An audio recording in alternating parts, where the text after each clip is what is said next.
Hello all, Matt here from Vectis 3D Models with another instruction video. As you can see in front of us here, we have a Bachmann MK1 carriage. Now this has NEM pockets on it, however it is fitted with the dreaded stepped coupling, which is no good if you want to run KDs or anything else for that matter. I filmed this twice already. However, when filming I've discovered a problem, and that means I've had to re-record this about once or twice, but now hopefully it's all solved and it works, which is the main thing. So what we need to do is basically lower the NEM pocket, which is not too difficult, but it's the problems that I found doing that, what it was doing and how it was doing. Now I've had sets of these for years, and I've always noticed with the closer couplings they would droop and then pop back up when it's under load, and that's the movement in the cam which controls the swaying or movement of that coupling. But I'll tell you about that when we get to it. So we have our MK1 carriage, which was £16 back in the day, now probably about 30-35. So I want to double check this works properly, and it does, and it weighs up and is at the right height, so that's all good. So if we upturn the carriage, you can see the bogie and the NEM pocket there, which swings left to right. Now this one hasn't been modified yet, but if you tilt it up, you might just be able to see the NEM pocket is only just behind the buffer beam and it's not low enough, so you can actually use a different coupling. You probably can't see it that well, but that's the state of play. It's too high up. So if I put it back in its cradle, what we'll have to do and what we need is a sharp knife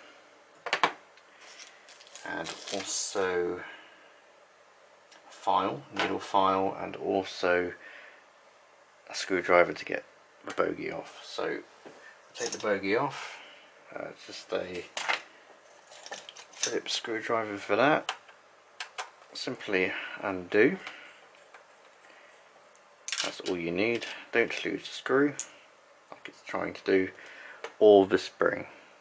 The spring will fly off otherwise. So this is the cam. It's not held in by a plate or anything, which is part of the problem I found. So we need to undo this carefully. Just unhook it from the spring. There we go. I don't want to lose that spring, so we'll move that to one side.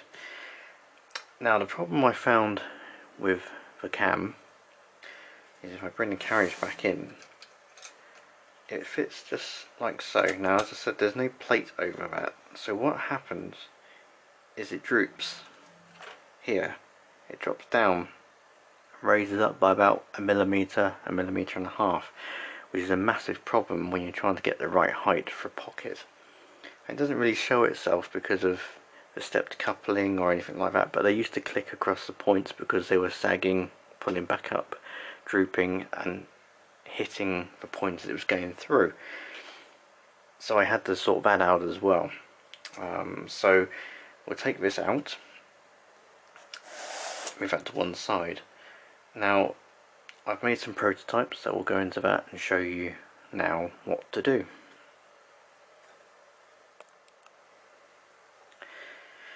So having a look at the items, we have the coupling cam with the wrong height pocket on, and we have the pockets itself, the replacement that is, and also a little sleeve which adjusts the height of the cam. So first what we need to do is let's have a look at firstly the cam and the pockets. So we need to get this down to the right height. So just stick it in there like that. So stick the end in, hold it flush, and then sort of score a line where we need to cut the pocket down to. Please mind your fingers. I can lose them, I don't need them anyway. So you just need to score a line across the plastic, which you can just about see there. And that line, you can actually cut the pocket with a sharp knife. So if I do that now without cutting a finger off,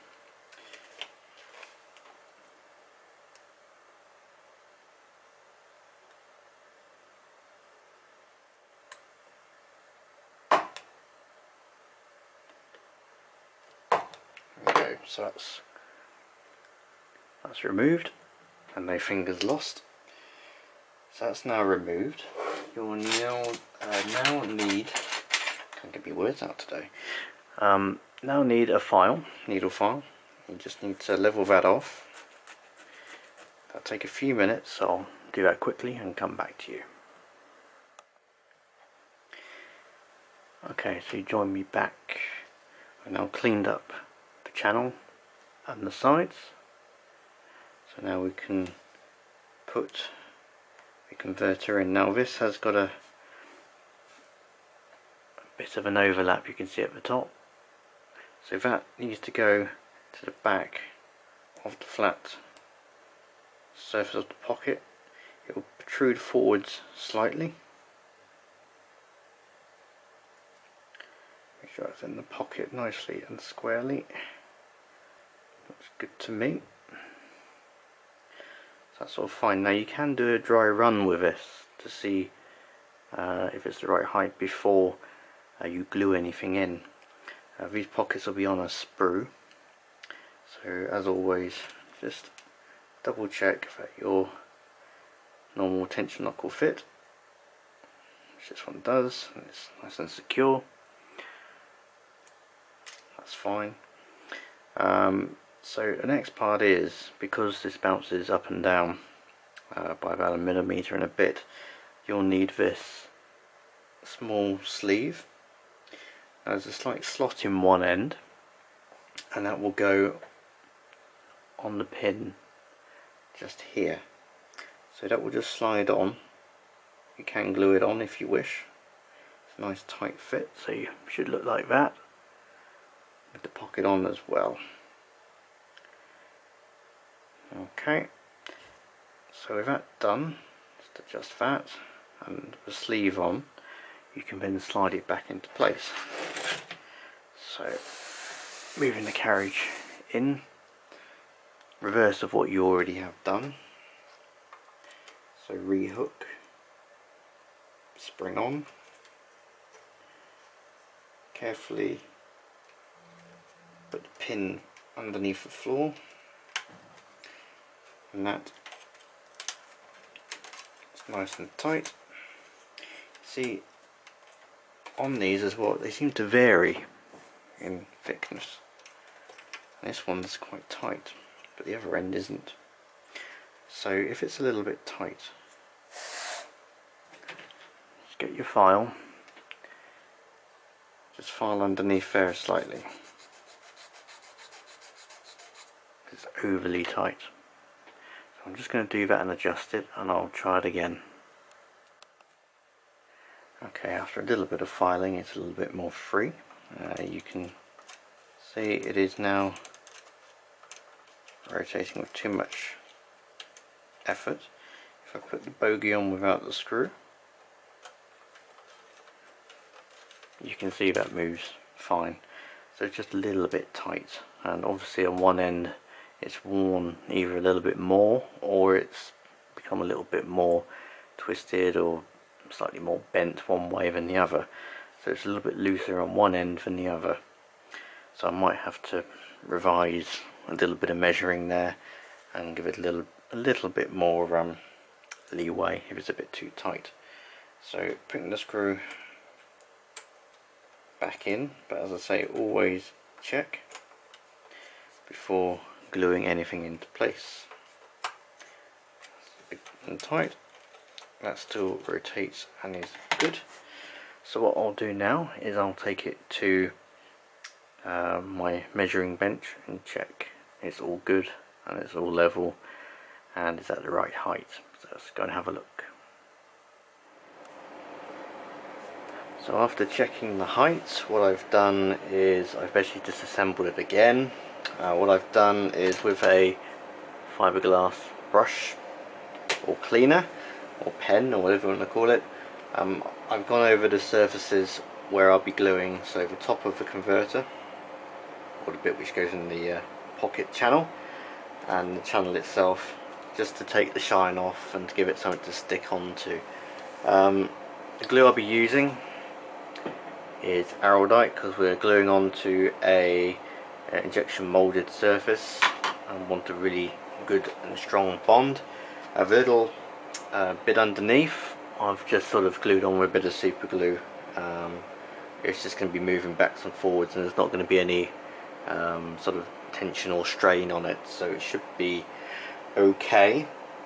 And super glue's bond will only break if it's receives a shock or a sharp hit, so it shouldn't be too bad. So I'm going to mix up my araldite. It's a 2-part araldite. Apply it, clamp it down, and wait for it to dry, reassemble it, check it again, and hopefully it should all go back together and be at the right height. So back on the test track, and the height gauge is ready. Everything is glued on the Mark 1, so it's now all ready to go and be checked again. So we'll just wheel the Mark 1 up to the coupling gauge. You can see the uncoupling bar at the bottom is at the right height, and nicely coupled on there, no problem. It's at the right height, the coupling thing is at the right height, uncoupling bar rather. So that's great. That's pretty simple to do. You don't need too many tools, so straightforward, pretty simple, although there's a bit of problem solving in the middle, but at the end of the day it does the job, and it's at the right height, it works, the cam system works, and there isn't any issues that I can foresee. So just a bit more information, the KD on this is a KD 19, which as rule of thumb goes, the shank or the flat shank part of the coupling is actually in line with the end of the buffers, and also the bellow or corridor connector. So that's all good, it's where it should be, and pretty straightforward to do. I think they'll come in sets of 14, so enough for 7 carriages.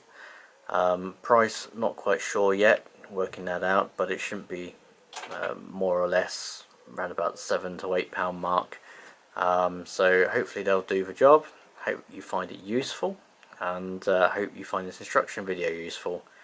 Next one up is basically the old Hornby Pullmans with the screwed in coupling. We've got a solution to add an NEM pocket on that as well, which is quite straightforward, and haven't had the same issues or problems. So follow us in the next one. You'll find this on Vectis 3D Models on Facebook, or also on the Made Me website, which is also linked in on the Instagram page, so you can search for Vectis 3D Models on that. That's a new account, and hopefully we'll see you in the next one.